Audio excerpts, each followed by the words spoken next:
ঢাকায় প্রায় 12 বার যাওয়া হইলো। রিপোর্টের পর রিপোর্ট দেয়। আমার সন্তানের কোনো চিকিৎসা হইতেছে না এ পর্যন্ত এই ৮ মাস ধরে ডাক্তারের পিছনে ঘুরেই যাচ্ছে। রিপোর্ট করতে, করতে আজ আমরা পথের মুখে। ১.৫ মাস মতন ধরা পড়েছে টিউমার। রিপোর্ট করতে, করতে এখনো ভাবে কিছুই নাই। এই যে আজকেও আবার যাবি ফের ঢাকা।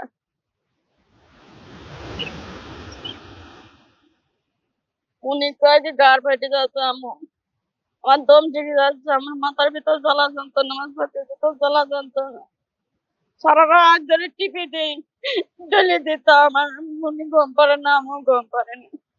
ওইভাবে কোলে নিয়ে বসে থাকে।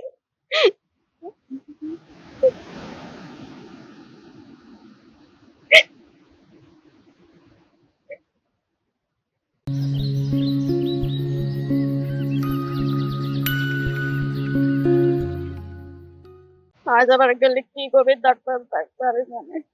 অপারেশনের কথা কবি কি না কবি আল্লাহ ভালো জানে।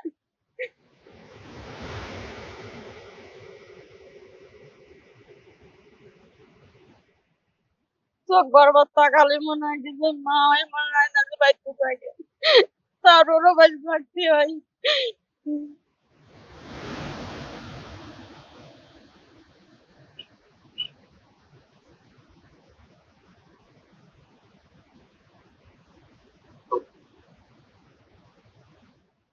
চিকিৎসা করতে এখন আমাদের টাকা পয়সা কিছুই না, আমরা এখন একদম নিঃস্ব। যা কিছু ছিল সব বেশি কিনে শেষ, আর কিছুই না যে সে তাদের চিকিৎসা করবো।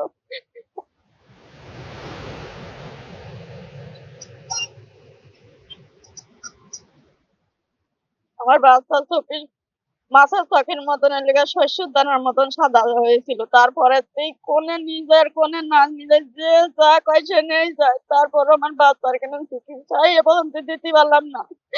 ওরা এখন ওই ১ টাকার ওষুধ কি জিনিসটার পেটে পড়েনি, আর এখন জ্বালা যন্ত্রণা জিলিক সব শুরু হয়ে গেছে আমার বাচ্চা। এই ৪ মাস বেশি।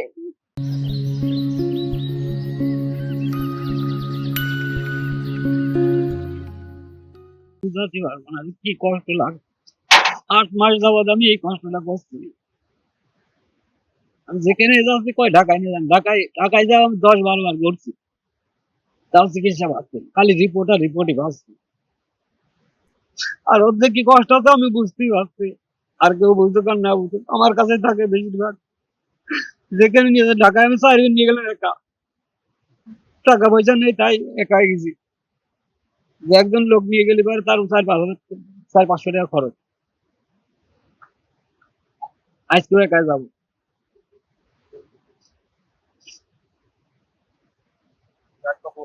আমার সাধ্য মতো আমি চেষ্টা করেছি প্রায়। গতকাল যে একটা রিপোর্ট করেছি তার একটা ফোন বেঁচেছি। আমার আর কিছুই নেই। এখন আপনাদের সবার কাছে সহযোগিতা চাই যাতে বাচ্চাটা সুস্থ করতে পারে। সরকারের কাছে সুচিকিৎসার আমি আবেদন জানাচ্ছি যাতে মেয়েরা সুচিকিৎসা পায়। ৮ মাস যাবৎ আমি ঘুরছি দাঁড়ে দাঁড়ে, যে যেখানে বলছে সে সেখানে গেছি। এ পর্যন্ত কোনো সাহায্য সহযোগিতা পাইনি।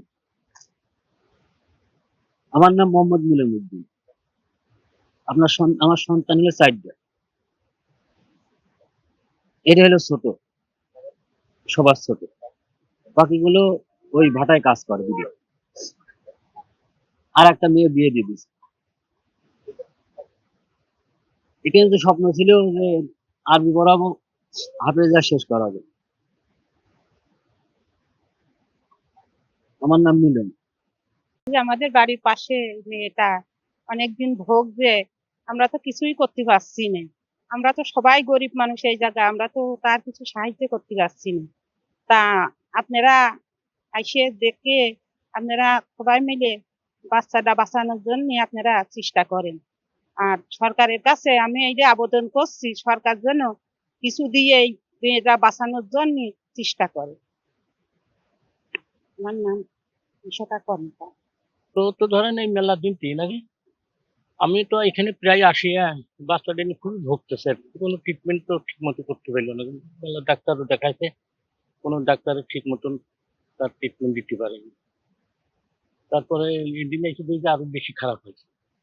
অর্থনীতি খুব দুর্বল বাপ, ওই মানে একদমই অসহায় বলেন। এই দেখেন বাড়িঘর দেখতেছেন তো অবস্থাটা কি, পরের কাজ করে খায়। এখন চিকিৎসা এখন যদি আল্লাহ পাক যদি তার হায়াত দেয়, ট্রিটমেন্ট যদি হয়, খালি হয়তো আল্লাহ হায়াত দিল বাইচে যাবে। হ্যাঁ, এখন এখন ধরেন সরকারের সাথে যদি সরকার একটু সহযোগিতা করে, মানে এই বাচ্চার জন্য যদি কিছু অনুদান কিছু পায়, যদি তাহলে পারে বাচ্চাটা হয়তো ট্রিটমেন্ট করতে পারে। হুম? আমার নাম জিয়ারত। সালাম আলাইকুম। আমার এই যে সম্পর্কে আমার এই বাড়ির পাশে আমার বোন হয়, ছোট বোন। দীর্ঘদিন ছোটকালেতে বয়স 3 বছর মতন বয়স। হঠাৎ করে একদিন খেলতে খেলতে হঠাৎ করে চোখে চোখে একটু ঝাপসা দেখছিল। তারপরে মনে করেন চোখে একটু কম দেখছিল। তো তারপরে আমার কাকা হয়, চাচা হয় সম্পর্কে। তারপরে কুষ্টিয়া ট্রিটমেন্ট নিয়ে গেছে, তারপর আপনার ফরিদপুর নিয়ে গেছে, রাজশাহী নিয়ে গেছে, ঢাকা, এমনকি ঢাকা আপনার 3-4 বার থেকে 5 বার 6 বার এখন পর্যন্ত ঢাকা সপ্তাহে দিবে, যাচ্ছে আসতেছে। তা আপনার রাজশাহী থেকে রিপোর্ট করে আসে, ওই জায়গাতে ফেরত দিয়ে ঢাকায় পাঠাইছে, ঢাকাতে রিপোর্ট করে আসে, রিপোর্ট দিয়ে এই জায়গাও আপনি রিটার্ন দিছে। তা আপনার শুধু রিপোর্টের উপর রিপোর্ট, কিন্তু চিকিৎসার কিন্তু এক পর্যন্ত একটা ওষুধ পর্যন্ত এখনো কেউ দিইনি। খালি টাকা খরচ হচ্ছে আর রিপোর্টের উপর রিপোর্ট। এখন এখন পর্যন্ত কিন্তু ডাক্তারও বলেনি যে আপনার এই মেয়েরা ভালো হবে কি বা চিকিৎসা হবে, যে কিছু হবে। এখন পর্যন্ত কোনো ডাক্তারের কিন্তু শিওর ভাবে দিতে পারে না। আমার এই বোন মনে করেন দীর্ঘদিন ধরে রাত্রে ঘুমাতে পারে না, সকালে সকালে খেতে পারে না, দুপুরে বেলা মানে সারাদিন, বিশেষ করে সারাদিন সারাদিন খুবই কষ্টের উপরেই থাকে। আমার কাকা, বিশেষ কাকার কোলেই থাকে। কাকা মনে করেন সকালবেলা আদর যত্ন পায়। আর আপনার এই এই কিছু ওষুধ আছে, ওইগুলো দিয়ে ঘুমিয়ে থাকে হালকা ভাবে। তারপরে আপনার মনে করেন আবার যা তাই। এখন